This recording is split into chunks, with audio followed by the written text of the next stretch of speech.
زنده نگه داشتن عاشورا یک مسئله بسیار مهم سیاسی عبادی است. عزاداری کردن برای شهیدی که همه چیز را در راه اسلام داد یک مسئله سیاسی است، یک مسئله است که در پیشبرد انقلاب اثر بسزا دارد. انا من حسین که روایت شده است که پیغمبر فرموده است، این معنی این است که حسین مال من است و منم از او زنده میشم، از او شده است. این همه برکات از شهادت ایشون است، با اینکه دشمن میخواست آثار را از بین ببرد.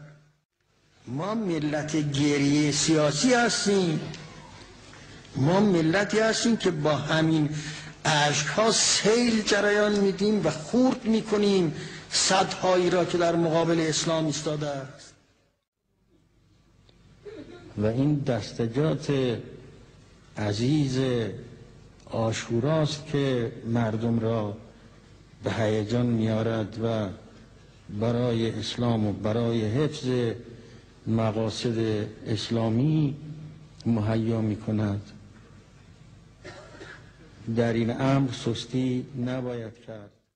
مجلس اعضا نه برای این است که گریه کنند برای سید الشهدا و اجر ببرند، البته این هم هست، و دیگران را اجر اخروی نصیب کنند، بلکه مهم اون جنبه سیاسی است که ائمه ما در صدر اسلام نقشش را کشیدند که تا آخر باشد.